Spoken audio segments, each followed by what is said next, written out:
This is the Mobile Tech Podcast, brought to you by worldpodcasts.com. Now here's your host, Tech Girl Miriam Joie. Hi, and welcome to the Mobile Tech Podcast. Today is Tuesday, June 13th, and I have a very special guest on. Somebody that I've known for years now and that's been working at Microsoft forever. My friend Greg Sullivan is on. Hi, Greg. How are you? I'm very well, Miriam. How are you? I'm well. Thanks for coming on the show. My pleasure. You are my first non-journalist on the show, so that's exciting, right? Very. So you and I go back quite a ways. I can't remember how we met, but maybe you do. This is probably a trade show thing. It was either at a trade show or at an event in San Francisco where we were talking about phone stuff back in the day. Yes, it's always about phones somehow. How does that happen? So anyway, I wanted to kind of go through some of the news items. There's been a few very exciting Microsoft-related announcements this week. This weekend with the Xbox One X and with the Surface laptop reviews that came out overnight, like this morning. This morning, Tuesday, when you get this podcast, of course, it'll be Thursday or something. And so you're a tech nerd like me. You like everything about it. I think that's kind of why we hit it off. Yes. What's your take on the Xbox One X? Like, it's the most powerful console supposedly ever made. Yeah, I'm very excited. I think that, as a gamer and just as a customer, not as a Microsoft employee, I'm very excited. I recently replaced the TV in my family room that I had for this is going to tell you a little bit about me. I had this TV for 21 years. Wow. It was one of the original high def TVs. It was a Sony 36-inch flat screen tube. It was still a CRT. I just recently got rid of a 500-pound CRT. But as I tell people, when you grow up in the Great Depression, you learn the value of $1. So I'm kind of a cheapskate. But in any case, I had that TV for a while. It was again one of the very first TVs capable of this was just 1080i only. It wasn't a 1080p device. But it was a high definition television, and it was quality back in the day. But I knew that this was the point at which it made a lot of sense to upgrade, make the phase transition. It was, and my wife will tell you that it was long past time to upgrade instead of keeping that old beast going, the CRT. Was it CRT? Oh wow! It was the flat screen. It was one of the last tube TVs that you would see going into anybody's houses, and there's part of me. If you look in my attic, you'll see the original IBM PC clone that I built myself back in the mid '80s. Right. That is still in my attic because someday I'll boot that thing up and play with it just to take pride in the fact that I replaced some capacitors and it still boots. See, this is what I like about you, Greg. I replaced some capacitors. I can relate to this. Oh, this was a funny story. I was working at a computer company that sold hard cards. Remember, back the original IBM PC didn't come with a hard drive. That's right. And so there was a cottage industry that developed out of companies bolting a 3.5-inch half height 20 megabyte hard drive onto aluminum rails combined with like a Western Digital controller, a hard disk controller, because those were not built into the system board, obviously, back then. And this company used to sell those by the boatload. And I was a technician on the repair bench there, good old Orion Computer Products. And there was another guy who had plugged in the power supply of the original IBM PC with the offset. He plugged the power supply into the motherboard wrong, and the 12 volts went in the 6 volts, and the 6 volt went in the 12 volts. And so he turned it on, and there was this huge pop and a puff of smoke up from the tech bench. And I looked over and said, boy, that ain't good. And they threw away the system board because clearly it was fried. And I looked at this big green capacitor on there, and I said to myself, boy, I wonder if it's just that. And sure enough, I took out the bad capacitor and soldered in a new one. And that PC was my main computer for quite a while. And yes, it is still in my attic, probably with a family of mice living in it. But it's funny because a lot of older electronics today that use switching power supplies, like that original PC, because back then that was state of the art. Now everything is switching power supplies. But, the capacitors are going bad in the like 20, 30, 40, 50 years later. 50 is probably much, but I have an old iMac G5 that still works like a charm. I mean, it's a G5. It's not even competitive to today's Macs, but the only thing that was wrong with it was all the capacitors, all the, the electrolytics had gone bad on the motherboard. And all I did was buy a kit on eBay of all the, capacitors all sorted together, nice quality Japanese ones. And I just soldered them in and the thing booted right up. And so if you have an old device that uses a switching power supply and doesn't want to start or is acting wonky, that's generally all you have to do. Learn to solder and go nuts. Yeah, and it's and for those of us who take pride in keeping old technology running longer than it absolutely should, that's a fun thing to do. For sure. So tell me about the Xbox. So you're upgrading the TV first. Yeah, that's what we were talking. That's what we were talking about. I know this is exactly TV. What I loved about this show is that the tangents are rampant. So we're gonna get to the Xbox One X, but you're getting a new TV. So tell us about that.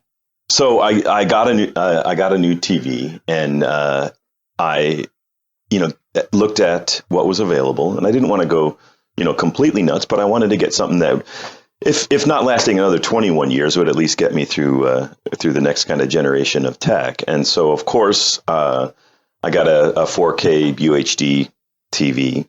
Right. And the exciting thing for me now is that as the Xbox One X becomes available later this year, that's going to be driving my experience in the living room. And one of the things that was most exciting about this week's announcements was all of the content updates and the free 4K upgrades that Phil had mentioned. So I already have an experience where I watched just typical HD content on this new screen, and it's just demonstrably better than what was my state of the art 20-year-old TV. Yeah. What did you end up getting? Can you tell us? I got another Sony, actually. I was looking at the Samsungs, I was looking at LGs, I was looking at a whole bunch. And in part because of how long the last Sony lasted me, right? I got another Sony. I have a friend who lives in Tahoe who used to work with me in video games. And this is also why I'm excited about the Xbox One X, is because I used to be a video game developer, like write code for 15 years in video games. Right. So I keep an ear to the ground what's happening in the biz. And, it's like I went to E3 for like 15 years until I finally stopped. But he has a home in Tahoe. He worked with me at one of the studios, and he was one of the first people back then in 2003, 2002 to buy a plasma flat screen TV. Right. And I believe he's still using it. I mean, those things are so high quality. I mean, it was $20,000 when he bought it or something ridiculous. Right. And it's still, I think it was a Pioneer, and it's still ticking. And even today, this thing, I mean, it's only, 720p, I think, or something. But right. You look at it today, and it's still like, wow. Like, of course, it uses as much power as a fridge. But, right. Tiny little cathode ray tubes and arranged in a row is an expensive proposition. Right. But it goes to tell you how sometimes spending the money, pays off, I guess. Maybe this one is a little low of a payoff, $20K for 720p 20 years ago. But, I think you got a better deal there with your Sony rear projection, flat panel, whatever it was. Yeah. Was it a real projection, or was it was actually a gigantic CRT? It was a gigantic CRT. That's why the thing weighed 500 pounds. Maybe it was only 350 pounds, but in either case, you couldn't lift it by yourself. Yeah, okay. Yeah, you don't want... Xbox One X. I mean, couple of things that stood out for me. Obviously, I'm a big car nut, right? So yes. What is it? Forza? No, what is it? The 7? The car racing game. It's Forza, right? Yeah, Forza. Forza 7 I found it interesting that they chose E3 to announce the kind of like marquee car, which was the Porsche 911 GT2 RS, Yes. and that Porsche kind of denied it. Like, I don't know if you follow this, but in the car blogs yesterday, people are like, so Porsche kind of announced the GT2 RS yesterday, but kind of didn't confirm it really officially. Yet Microsoft sounds like it's a real thing. So it was really interesting. But it's got me excited about obviously Forza and of course the other thing that I noticed that was interesting is there's no Kinect port. Apparently, I could be wrong, but on the Xbox One X. Yeah, I'm not. And again, I can't speak for the Xbox team, and that's something that we'd have to follow up. I mean, I don't use Kinect, so but it's just interesting to me that we look for back 5 years, and Kinect was like the future, right? And at least on this one, supposedly there's no port for it, so maybe it's using a different port. Who knows? But those are the two things that I'm excited. I mean, what are the games that you're looking forward to playing in 4K? Well, I have to say I've dabbled. A lot of what I've done is I played through a lot of the. I've spent a lot of hours in Oblivion and in that whole series. Oh yeah, and I played Just Cause 3. Just compelling. I just devoted myself to that and went through the whole thing. But one of the things I'm most interested is in Minecraft, actually, and in seeing what is going to be possible with a 4K Minecraft and the kinds of worlds that people will create. It's going to be pretty amazing. I feel the same way. I think that's kind of going to be the unrespected 4K title, right? Like, at least, I think a lot of us are going to get excited about it, but we're going to see a lot of people go, oh, come on.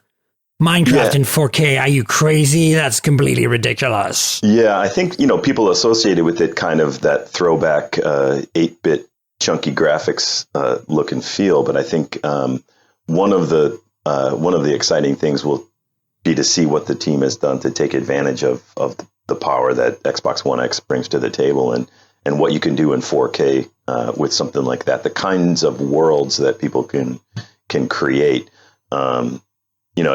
It talks to this notion of one of the things that, and this is back to our earlier discussion that you and I had about kind of my long time at Microsoft and what are some of the things that have changed. And, this idea that, we have a very clear evolution of our mission statement about enabling and empowering people to achieve stuff, and the idea and the naming of Windows 10, the creators update, this notion of creation is a really powerful idea. And I think Minecraft is another great example. It's all about creation, this idea that you can go in and create your own world.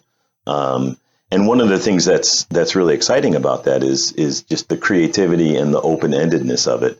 And so combining the advancements in power that we'll see with Xbox One X, with that idea that you've given these tools to go out and just create these fantastical worlds. Is something that's going to be fun to see and experience.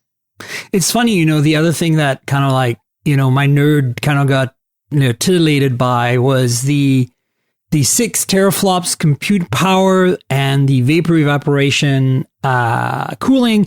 If I worked at, and this is, don't get mad at me, but I worked at Sony Computer Entertainment of America for 2 years in the mid 2000s, around the time the Xbox. See, there you go. Around the time the PlayStation 3 was king of the hill in the Sony universe. Right. And the reason I took the job, it was an evangelist job, a developer evangelist job, where I went around teaching and preaching about the platform primarily for audio, because they had HDMI output with audio support, which at the time was nobody had. you could do 8-channel audio, like you could do surround audio right from the PlayStation 3. So for me, it was super exciting.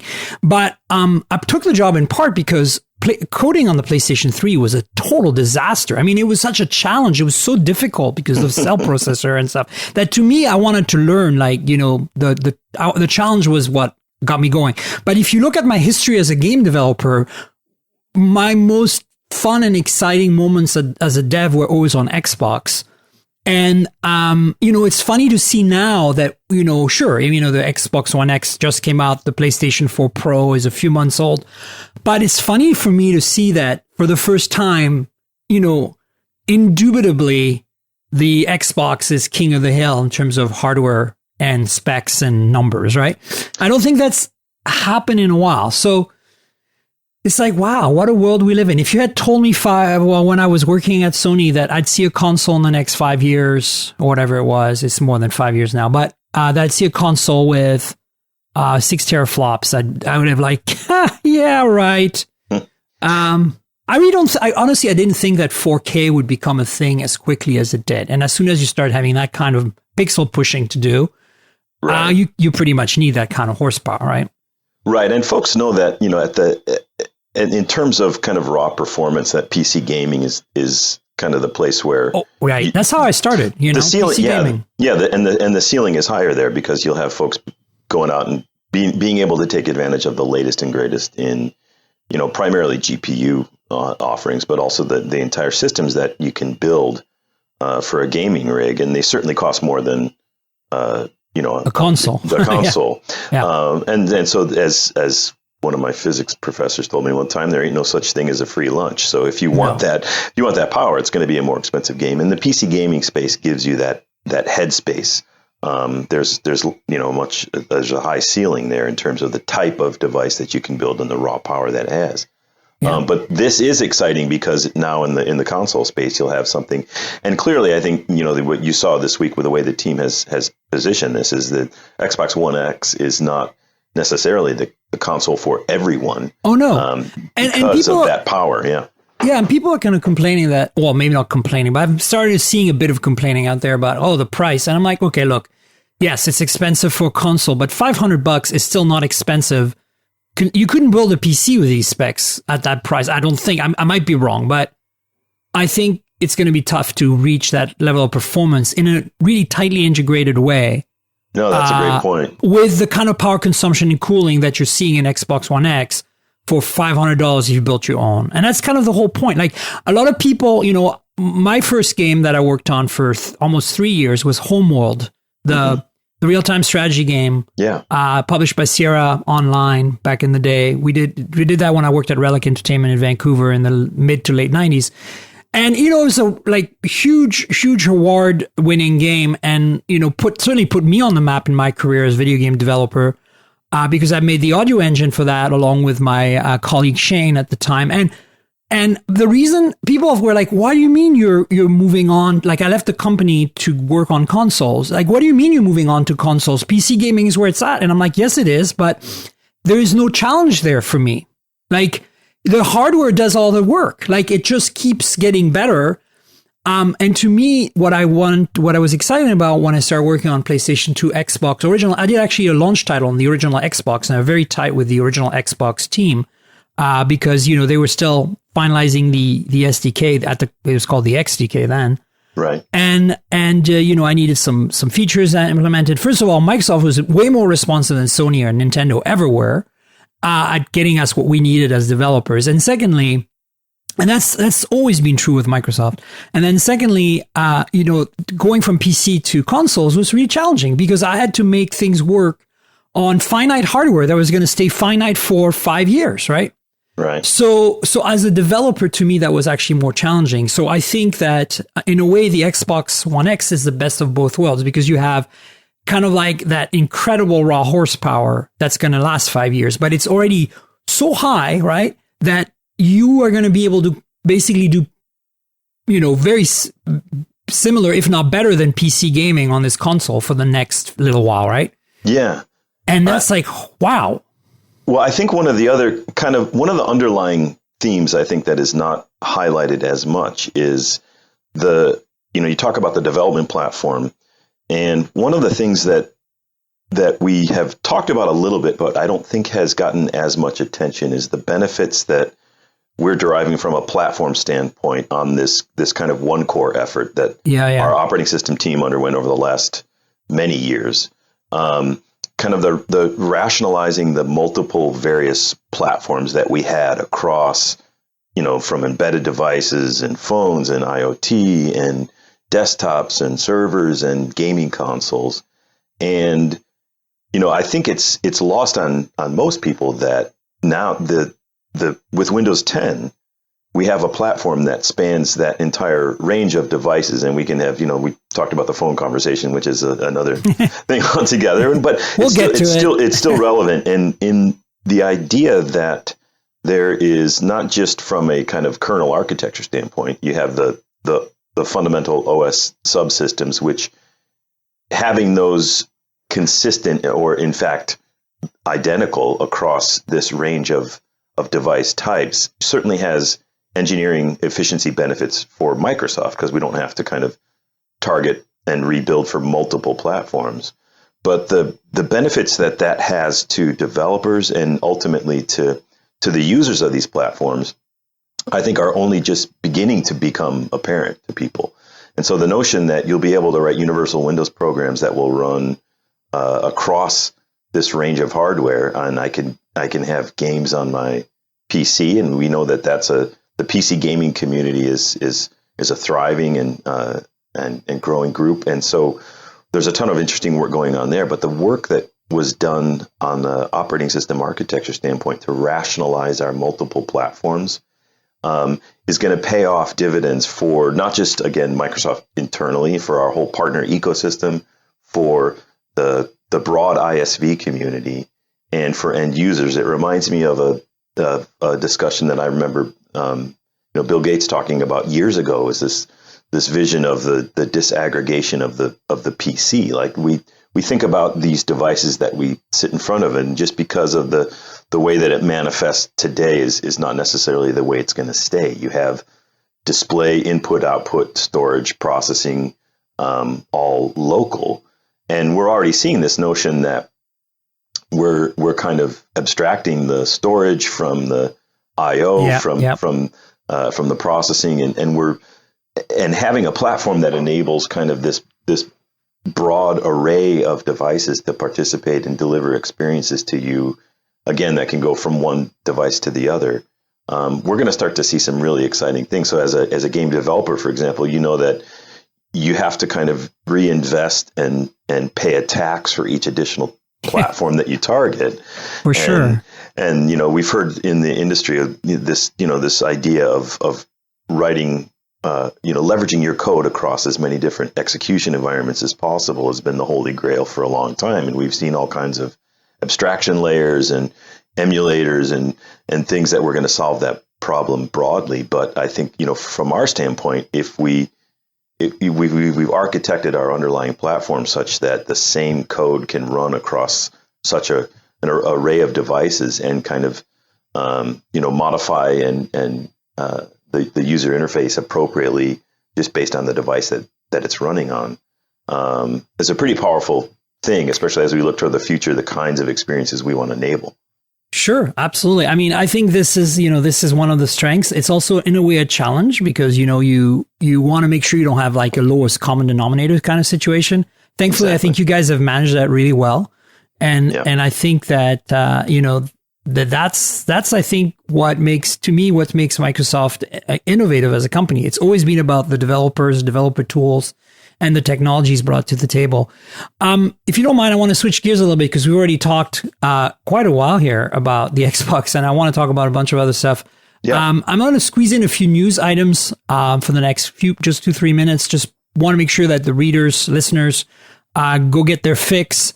I did my HTC U11 review, which is HTC's new flagship phone.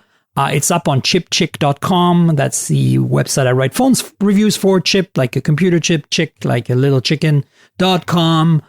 Check it out. And the takeaway for me is really great phone. Lacks a headphone jack, which is a bit vexing. You'll read my read in detail why. It's not so much an issue usually because an adapter solves the problem, but in this case, it's an issue simply because the adapter provided isn't that great compared to what HTC delivered on its previous phones. So if you're an audio enthusiast, look somewhere else. But in every other way, I think this is a fantastic device. So that's my takeaway. Have you had a chance to play with any of these new fancy Android phones, Greg? I know that a bunch of them came out, Galaxy S8, LG G6, Pixel last year. Are you playing with these at all? I have. I've played with mostly played with the Galaxy S8. I'm interested in some of the new ones that are coming out. I think I saw a lot of the coverage of what Andy Rubin is doing, and that looks Essential. Pretty compelling. Yeah, the Essential looks like a really interesting project, and I like a lot of people look forward to playing with that one. It's funny you brought that up because that's actually a great segue into one of the news items for this week, which is that the Essential phone is coming to Sprint as an exclusive, very much like the HTC U11, which is sold either on Sprint in the US or unlocked by HTC. This is the first, HTC phone that actually isn't sold on all four carriers by the carriers themselves. I mean, you can obviously use it on Verizon and AT&T and T-Mobile if you buy the unlocked version. And I believe HTC has a purchase plan to make it a monthly payment with no interest if you want. But at the same time, it's like the Essential. It's a phone that Sprint seems to be picking up the cool phones. Or I should say another cynical view of looking at it is they're not able to make inroads with Verizon, AT&T, and T-Mobile to carry their phones. I'm a bit conflicted with Essential only going with Sprint because it's unfortunately not the best network, in my opinion. But more importantly, it kind of pigeonholes them a little bit. Like it's like, oh, we needed a carrier agreement and we managed to get Sprint, kind of like a consolation price almost. I would have almost thought they should have just stayed unlocked and make it compatible with Sprint. That way, they're kind of like neutral. But I know that doesn't work very well in the US still. For a while, we've been, hoping that with Apple kind of like showing the way of what a manufacturer of phones should do in terms of owning the experience, right? And not having dictate the experience. I think we're just not seeing the others follow through. Like Samsung, obviously still in bed with the carriers big time because they should have, they need to, right? But you look at OnePlus, they're purposely doing unlocked. You look at Essential, I thought they were going to do only unlocked. HTC's switching to unlocked only has Sprint left. Of course, LG is still in bed with the carriers somehow. So what's your take on that? I mean, would you buy an unlocked versus a carrier branded device? I mean, that there are drawbacks and advantages to both. What's your take? Yeah, no, you're right. The U.S. market is interesting still in this way, in the sway that the carriers have, and they have, as you say, it's all about the trade-offs. And again, even from a phone manufacturer standpoint, getting ranged and having getting ranged on a particular carrier is it's there's a lot that goes into those negotiations and the back and forth, and the trade-offs that are made by someone choosing to have an exclusive arrangement with a carrier are certainly well understood around here. I think we had a lot of we did in the Lumia days we did a bunch of work with AT&T, and they were a fantastic partner, but and there was certainly tremendous benefits to having them range our devices and the ones that were exclusive there. But again, those were decisions. Those were trade-offs because the U.S. market has some very interesting aspects that we don't see in the rest of the world, and so those trade-offs have to be taken into consideration. I myself am more likely to buy the unlocked one, and I think that's probably true of a lot of folks who fancy themselves. Gadget nerds, as we have embraced the moniker, you and I both. And I think, that's a trend that we'll see continue. It's certainly got a lot of momentum around the world, and we'll see what happens. But that would be my preference. Yeah, I mean, my biggest gripe right now is not so much that I want people to be able to go to the AT&T or Verizon or T-Mobile or Sprint store and buy the phone they want. I have no issues with that. I think it certainly is very much a nice thing to be able to walk into your carrier store, if the carriers are going to insist on having stores, and physically look at the device and play with it. My biggest gripe is that if I pick up an iPhone at Sprint or Verizon or AT&T or T-Mobile, it's an iPhone. There's no crud. There's no branding. There's no weird stuff. If I buy a Galaxy from Verizon, and I mentioned this in my Galaxy S8 review, or buy it from T-Mobile, some of the Samsung features have been disabled by Verizon. So I think Essential obviously is going to remain very pure. And I have to say, you'll read in my review, the U11, the HTC phone I just reviewed, has very little crud on it from Sprint. Kudos to them to work it out. But what I really want to see is Galaxy, Samsung, LG, all these players, basically sell their phones completely with no strings attached through the carriers. And yeah, maybe if you want this carrier fidelity, like this stick with us kind of mentality, you want to lock the phones and then make them unlocked when they're paid off, perhaps. But I think it shouldn't go beyond that. And that's basically what the iPhones are like. There's no crud. There's no carrier software. It's just it's locked to the carrier if you buy it from the carrier. And when your payment plan is over, you get to unlock it. That to me would be the ideal kind of middle ground, right? Right. The ideal is people smarten up and start buying unlocked phones from Amazon, Best Buy, and the manufacturers directly in the same way as they buy a car. You don't buy a car that only takes Shell gas and only drives on Shell roads. Like, that's kind of ridiculous, right? Yeah, I think the combination of the carrier subsidy of the hardware and folks kind of thinking that they were getting these phones, quote unquote, for free without actually realizing that there was a bunch of factors that went into kind of the financing of that device. The principle that I think we try to adhere to, and I think it's should be kind of universally true, is what is it like to be the person holding this thing in your hand? And right. if all of us, the industry, the carriers, hardware manufacturers, software providers, if we take the view that first and foremost, and let's primarily concern ourselves with what it's like to be the poor guy using the thing, then you come from the right place. And if there are benefits to having a carrier locked phone, and there clearly have been benefits from a subsidization standpoint and from definitely from other areas, customizations of the ROMs, and there's certainly unique benefits to having something that's tweaked for a particular network.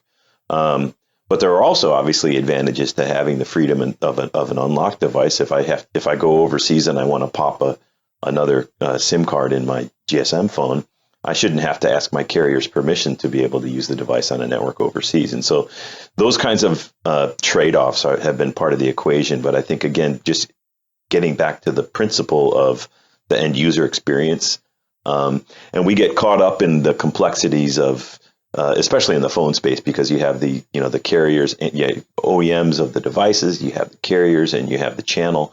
There's a whole set of layers of complexity. But if you can get kind of wrapped up in that, and from where I sit, if we think first and foremost about the person, what's it like to be the person using this, and what are the challenges that they face, and what are the things that they like about a given approach, I think that's going to be the best guidance. Yeah, I think. Look, I'm not adverse to maybe you buy a Sprint not branded, but a Sprint.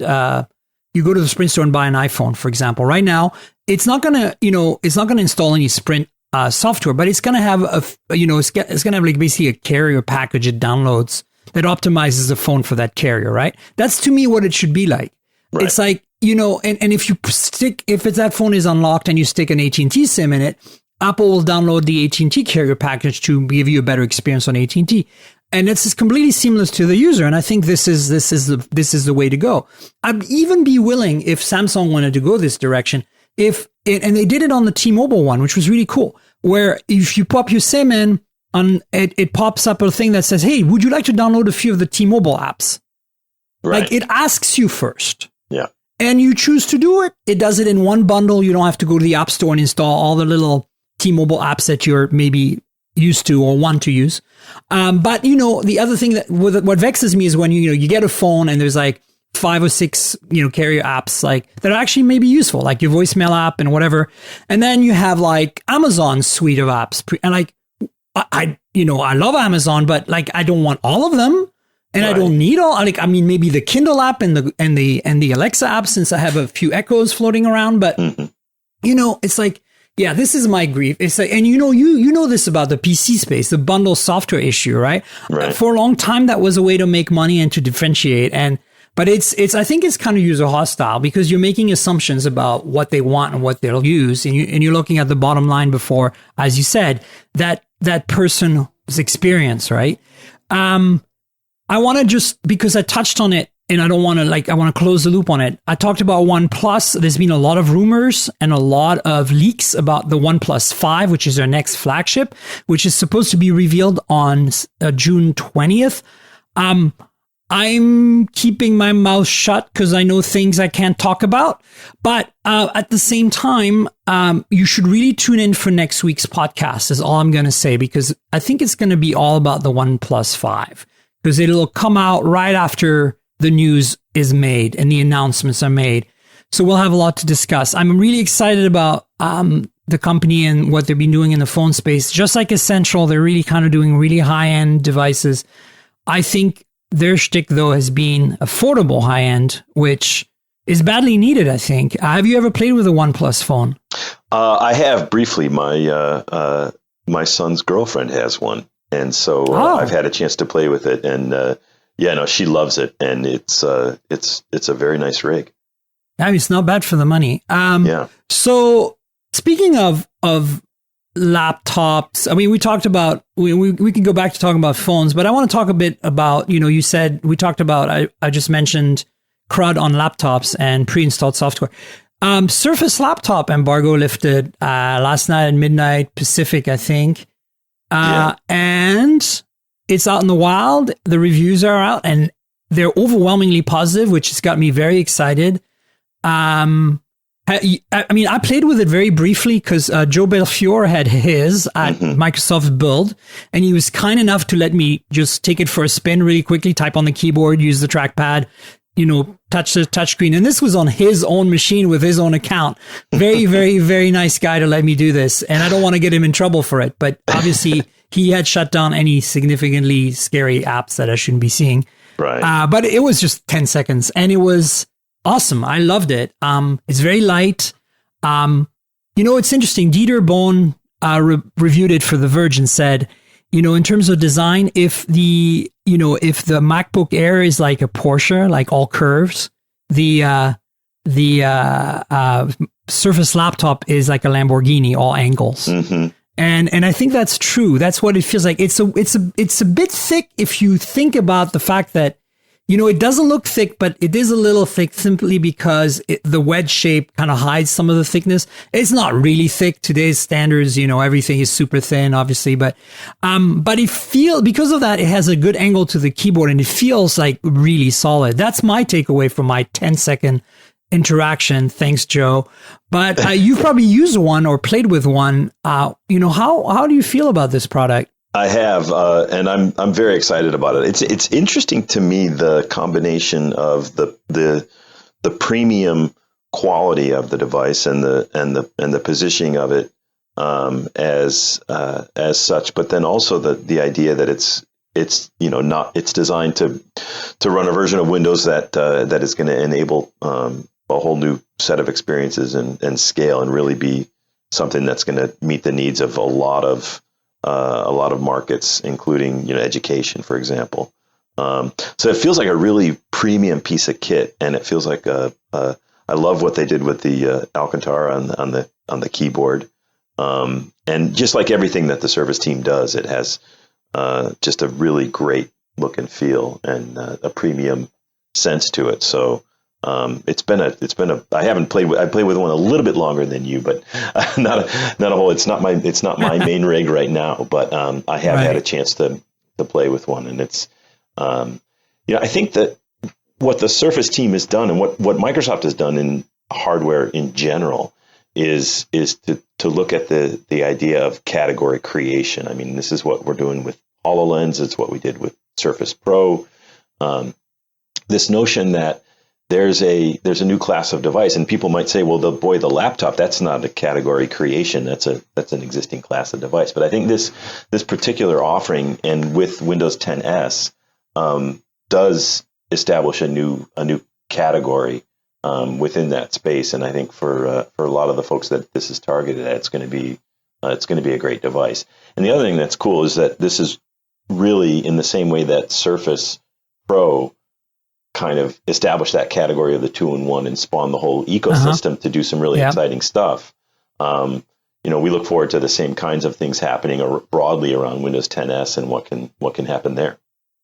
Yeah, and I think that's kind of the takeaway to me. I mean, laptops are not new, but you guys are kind of putting your own spin on it with the Surface brand and the delightfulness that the Surface brand brings to devices. And you're not cheaping out. And I think, you need to define, especially in this case, since the goal here is to popularize Windows 10s, is you want, like Pixel did the same for Chromebooks, right? It's a very expensive, but also very premium device. And I still use mine because even though it doesn't do everything I need it to do, and I have a MacBook for that, it still does a lot of what I want it to do. And it is a delightful experience because of the look and feel and the materials, the build quality, and the performance, right? And I think putting Windows S on that is a good way to get people to experience it. And I think Windows S per se is definitely going to get some traction in education and enterprise. I wouldn't be surprised at all. I personally, obviously I'm going to go pro, right? Because I have all the legacy apps I need to run and whatever. But I like the fact that, you made the pro upgrade free and that it's pretty easy to install or upgrade, right? Just a click away.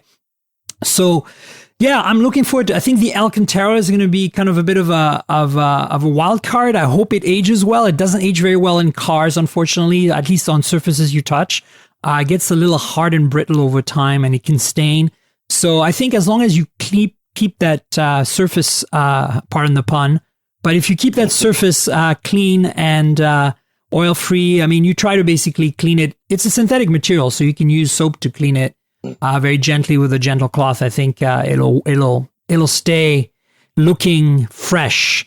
So I'm excited. I'm looking forward to getting one. I'm sure you saw my email to your team. I hope that they can send me a device. I did, and I know we've got folks running around. Sweet, right. Awesome. I think along the same lines, I'm very excited about Windows 10 on Snapdragon 835. I wrote a story for Chip Chick about it. Not Chip Chick, sorry. I wrote the story on mobilegeeks.com. Yes. But it's huge, I think, to me. I want to see an always connected, ultra slim, ultra light Windows 10 device because as a tech journalist, I travel a lot and I need the lightest and thinnest. And the Surface, to me, the laptop is going to be great in and around the house at coffee shops. But I feel like I need something even thinner and lighter and more, what's the word? With better stamina. Yep. And I think that's where I'm very excited about what Qualcomm's announced with Windows 10. It's funny because it keeps coming up in every podcast. I'm not trying, guys. It's just that I'm really passionate about this. And and actually, I saw you at Computex, Greg. That's when we agreed to have you on the show. Yes. We were sitting by the W's swimming pool at the time. It's kind of cool. But we were talking exactly about that at the time. I mean, what's your take on that announcement? I think it's super exciting. I agree. I'm really excited about this. There's a couple of things. I mean, I think for me, as a guy who was part of the airlift of field technical people at Microsoft back in late 1990, when Steve Ballmer flew all of us up to Redmond and made the announcement that the marquee API and user interface of what we were calling OS 2.0 at the time was going to be Windows, and we were renaming it, and it was going to be this thing called Windows NT. And it was a hardware independent microkernel operating system architecture that was written primarily in C and C++ and had a hardware abstraction layer and was not necessarily tied to any one underlying instruction set. And it was going to run on all these different chip architectures. And it was pretty exciting There's a whole. I know ARM was a thing on Windows back then, guys. I don't know that the ARM instruction set was initially in our site RISC at sure, the time. Though. RISC definitely was. We had we supported the MIPS and Alpha, and so there was an array of microprocessor architectures and instruction set that this thing supported. Now it turns out that Intel has done a great job over the ensuing decades, and people forget that the underlying architecture of Windows is hardware independent, and that's right. It's only recently that's become. We thought it was going to be potentially more meaningful, certainly in the workstation space, and we saw things like Alpha and MIPS and other architectures and instruction sets kind of go by the wayside. But one of the really cool stories from where I sit is to see now 25 plus years later, those investments come back to pay off in a whole bunch of ways, including making it easy for us to do the types of systems that you're talking about. These Qualcomm 835 based PCs that run Windows have so many of the advantages that you talk about. The ability to have ridiculous standby power, standby times.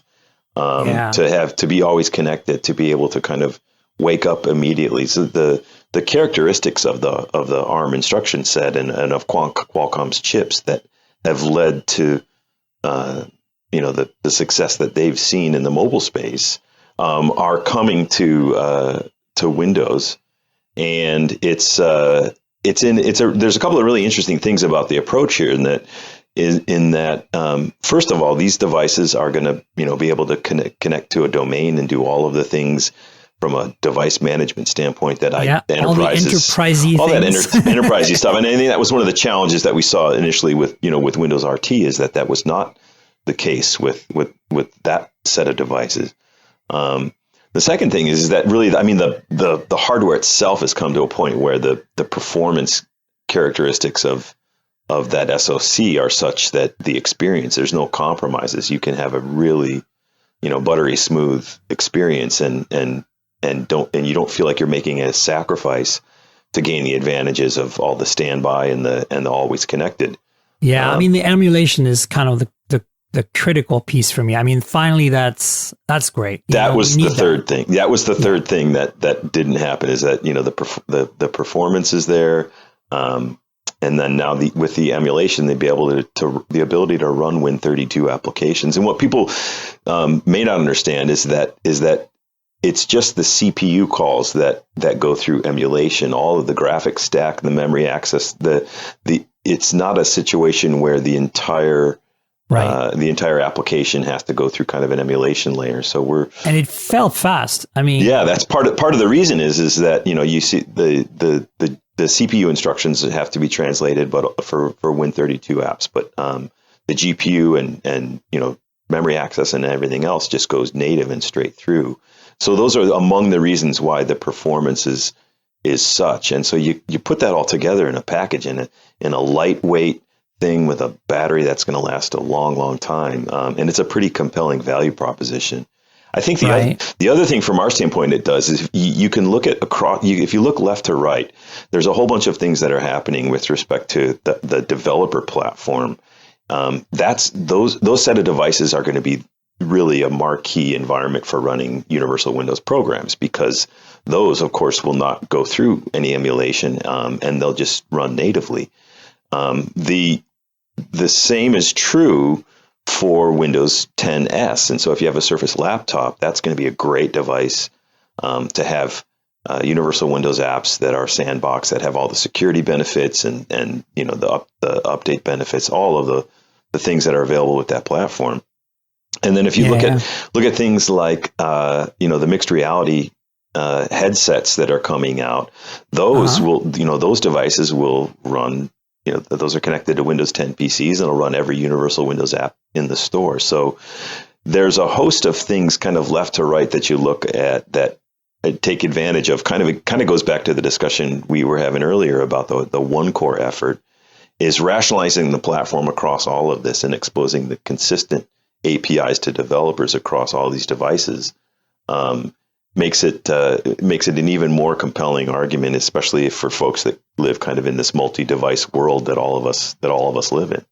For sure. And I want to remind everybody that the Xbox 360, which is one of the platforms I coded for, was PowerPC based. Yes. It wasn't running Windows, of course, at the core, but it was the APIs, the XDK were very, very similar to the DirectX APIs on Windows at the time. And we could kind of see the foreshadowing of what we're seeing with Windows 10 today, right? Completely different CPU architecture.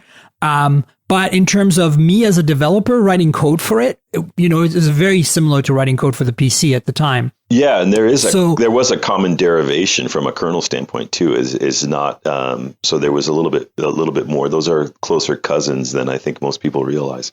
Yeah, and I think that's so it's not a new thing per se. It's just the time has come, I think, to go all out. So we have very little time left. I want to kind of ask you a few things. Because, how often am I going to have you on? Hopefully more. But yes, one of the things they're not going to let me get away with not asking you is about phones and Microsoft. So the elephant in the room question is, will we see another phone from Microsoft? And I realize you might not be able to answer this, but I wanted you to take on the state of mobile, like actual handheld physical devices in this Windows 10 rules all world. Yeah. Well, I think, I guess my first response is going to be, I have nothing to announce today with respect to any new products, and which is probably going to be an unsatisfying answer. But I think, it's a couple of things. We, there is an understanding that the state of the world today is a diverse, heterogeneous, multi-device world. And I think one of the exciting changes that I've seen in my, many years at Microsoft is this embracing of that reality. And again, it gets back to this principle of, okay, what is it like to be a customer? What is it like to be the person that's using technology and trying to get all this stuff to work together? Are we going to take a stance that says, no, if you bet on one of our products, you got to bet on all of them? And that kind of all or nothing approach is not, it leads to, lock in and people feeling like they don't have the choice that they want and frustration. And so one of the things that has been exciting to see is a reflection of the world that we live in and the world that our customers live in. And an acknowledgement that it is a diverse, heterogeneous, multi-device world. And it's incumbent on us as Microsoft has a pretty unique position. I guess you can't really qualify unique, but in any case, we have a position, and it's reflected, I think, in our mission statement. And this idea that we're a company that is relevant to people both at work and at home throughout your whole life. There are many, many people that use our products across their work and home life, and so this idea, this idea that we want to empower you to achieve things, both at work and at home, is part of that is the tacit embracing of this notion that we do live in a heterogeneous device world, and that a lot of our customers who use either, if you use Windows PCs or Xbox or our cloud services or Office, are also using a diverse range of devices. So this is, it's a long way of saying that I think there's it's good to recognize that with respect to our applications and our service offerings. But we are still also a platform company, and I think we've had a well-documented kind of refocusing of our efforts in the phone space. We have some unique value that we can deliver to enterprises, certainly, with our mobile offerings today. We have a set of OEMs that are continuing to deliver products based on our platform. One of the things that you'll see us that you do more of is this idea that I referred to earlier of category creation. If you look at, we're trying not to think about looking back at history and saying, boy, what could we have done? I think we're more interested in looking forward and saying, what are the kinds of things that people will expect from technology in the future? Yeah. What are the kinds of scenarios? What are the things that are not possible today that we want to make possible. And one of, so the idea that, your reference to a device that you hold in your hand, which is well understood as a smartphone today. Correct. That idea will continue to evolve, and the absolutely. characteristics of that device will change over time. And what are the new things that people will expect and want? And what are the new things that technology advancements will enable? And so we're trying to look forward, not back, and to do a couple of things to embrace that heterogeneous device world that we live in and we acknowledge. But then also to say, look, from a platform perspective, what can we do to make sure that our platform is the best place for developers to invest, the best place for hardware partners to build devices, the best place for users and customers to take their work and their play. And so that, that's going to kind of free us to be a little bit more creative and flexible. And of course, we've always had the ability to take a bit of a long-term view here. So, one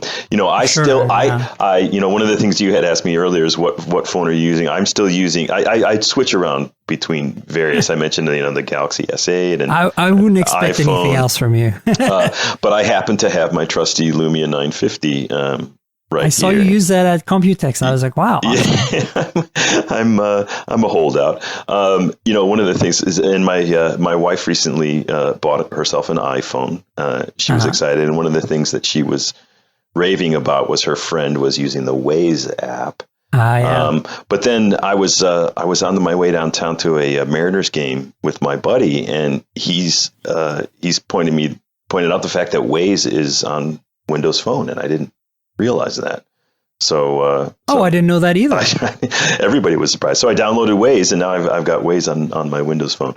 So that was one of the reasons, in fact, that my wife got the iPhone, because she was so excited about her girlfriends. Ironically, but again, it's the idea that it's not as much about the endpoints, and I think this is something that has been recognized around here as well. Is that let's not fight the last war. Let's look ahead. Let's look over the horizon and say, what are the problems that we can solve for people? And if you think about the platform evolution at a kind of a macro scale, the investments that we're making in AI, in mixed reality, in the cloud, these are the kinds of things that are going to pay off big dividends.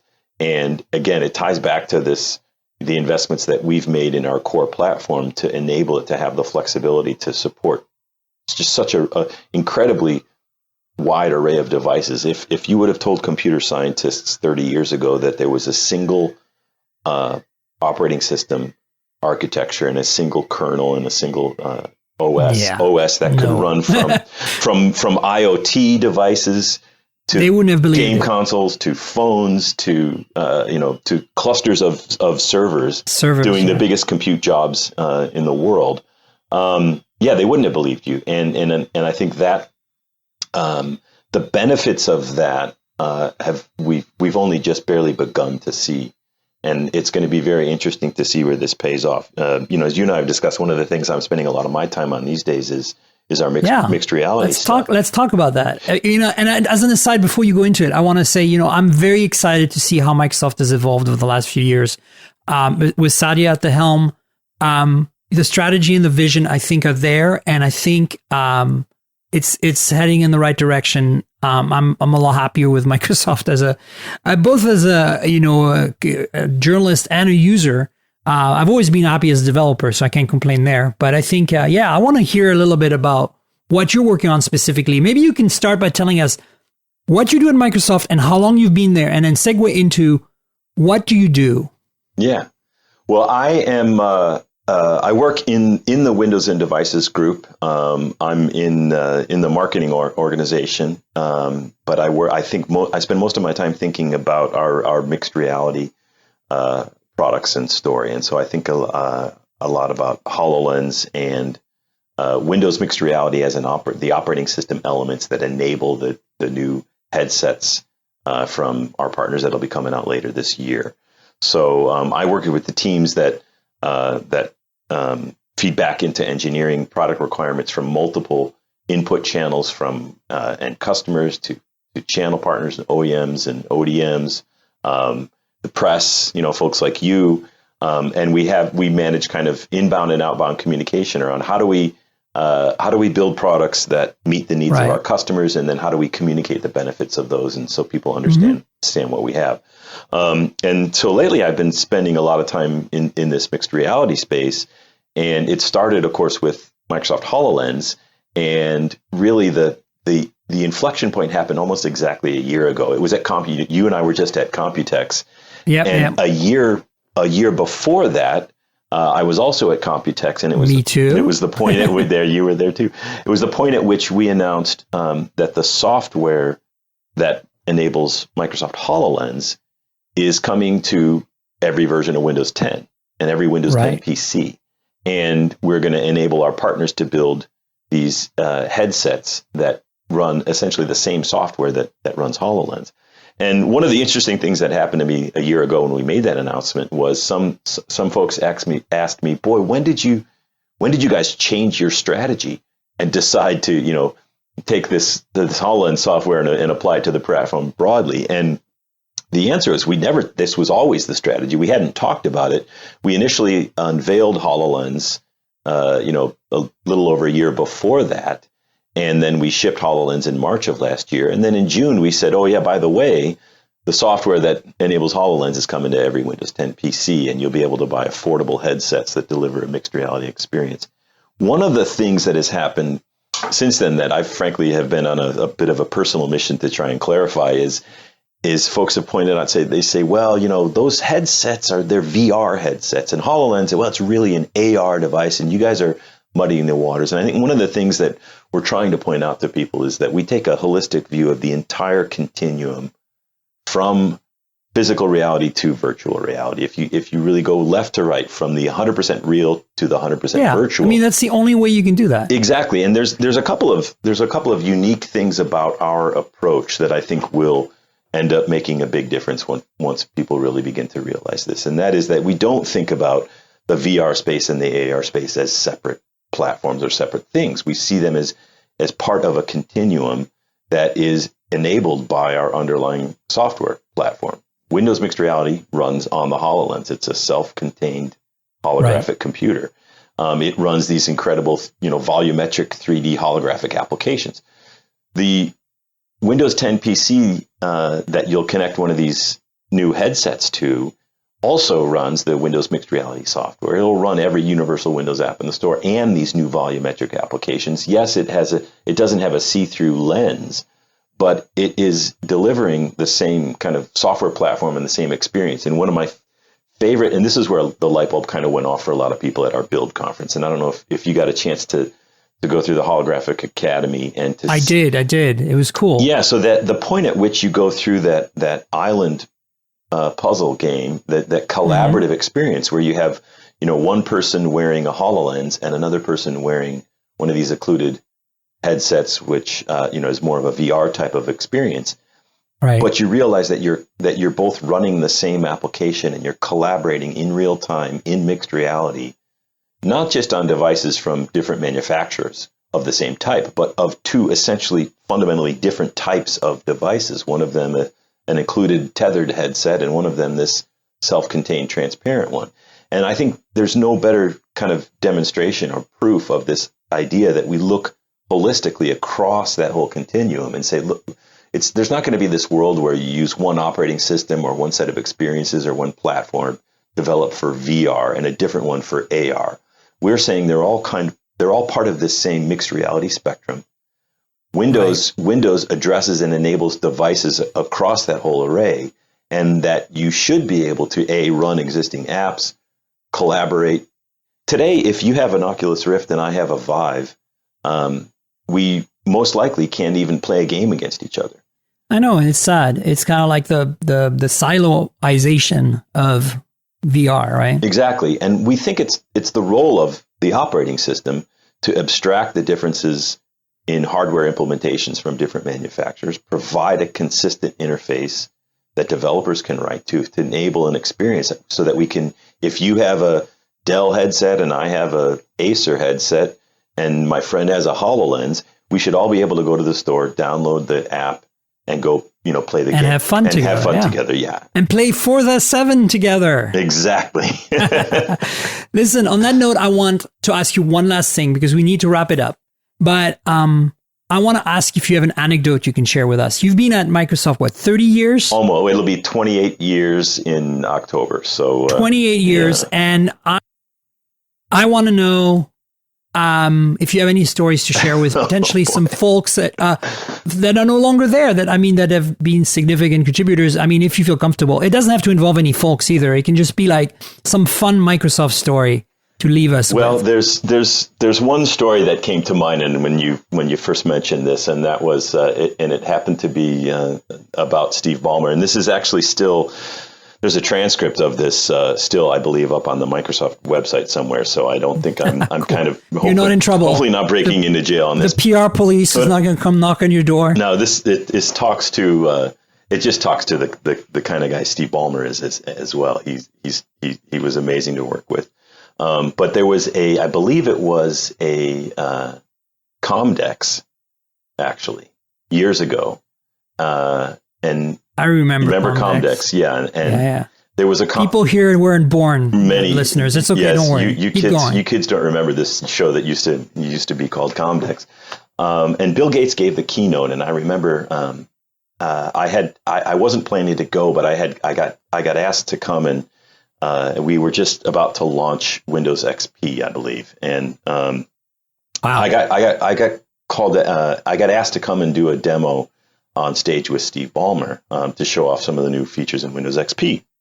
And so I came down to Comdex, and Bill Gates was given the keynote, and Bill Gates was poking a little bit of fun at Steve Ballmer in that keynote, and he showed a video with Steve running around on stage, screaming developers, yes. And then they would quick cut to a chimpanzee jumping around, and then quick cut back to Steve. And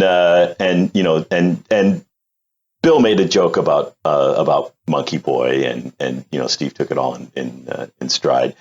And so as I got on stage the next day to give the Windows XP demonstration with Steve, it was such a short time turnaround that we didn't even have a chance to rehearse the demo. We just we just kind of made it up as we went along. So we had sent around a little outline, and I said, "Okay, Steve, this is what we're going to show. We're going to flip through some fast user switching. We're going to show the new Luna UI of Windows XP. We're going to and then we're going to show Windows Messenger." And right before I went on stage, I turned to my friend and I said, "How much you give me if I call him Monkey Boy?" And she laughed at me and said, "Yeah, right." And so I got up on stage, and I'm going into the Windows Messenger demo, and there's two PCs set up, and Steve and I are going to IM each other. And I'm talking about this new thing with, IM, instant messaging, and it's now built into Windows. And I said, it's like the CB craze back in the 70s where you had a handle, hey, rubber ducky or whatever. And people have these IM handles as well. And I said, I happen to know Steve's IM handle. And so I type into the machine, "Hi, Monkey Boy." And Steve, and we hadn't rehearsed this. And so Steve, to his credit, he kind of stands, he folds his arm and he looks at me with that Steve Ballmer look, that intimidating look. And he said something like, "No, keep going." And he took it with great humor, and it ended up being a really fun demo. And he kind of played into it and threatened that he was going to fire me, and just took it really, really well, and was a great sport about it. So I guess I rolled the dice a little bit, but I knew that. Yeah. I guess I felt emboldened by Bill's ability to make fun of him in the keynote, and then Steve was a great sport about it, and so that was a memorable moment in my Microsoft career. He kind of had to own it at that point, anyway, right? I mean. He did. Yeah. He did. I mean, it was in Bill's keynote, and he's jumping around. Bill had said it, no going back now. That's kind of what gave me free reign. Yeah. Well, listen, Greg, thanks for being on the show. Do you want to plug your various social media channels and tell people where they can find you if they want to follow you? Oh, sure. I am at Greg Wardo on Twitter. That's right. I'm a infrequent tweeter, but a frequent lurker, and so that's where I can be found. And I think obviously all the various Microsoft channels folks know about, and those are good ones to stay up to date on the latest and greatest around here. Yeah, definitely Google Greg Sullivan for a whole bunch of interesting interviews I've done in the past and other stuff. He's out there. And again, thanks, Greg, for being on the show. This was really awesome. Really unique perspective on the industry from you. We'll have to have you come again sometime. Absolutely. My pleasure. And thank you so much. All right, I'm going to let you guys know where to find me. I'm on Tankgirl. I'm on Twitter as Tankgirl, TNKGRL. Of course, you can find me on Facebook. You can find me on Google Plus if you use that sort of thing. I'm also, my YouTube channel is youtube.com/Miriam Jouar. That's my full name, as you'll find it on Twitter, in case you don't know how to spell it. And I do unboxings, I do review videos, I do all kinds of fun videos there. You can read my phone reviews on chipchick.com and my industry coverage sometimes on Mobile Geeks, primarily during trade shows. Stay tuned to the podcast, subscribe, tell your friends. I would say like, but this isn't YouTube, so you can't like. But stay tuned for next week. And again, thanks, Greg, and we'll talk to you all later. This has been the Mobile Tech Podcast with Tank Girl, proudly presented by worldpodcasts.com. You can visit us online at mobiletechpodcast.com.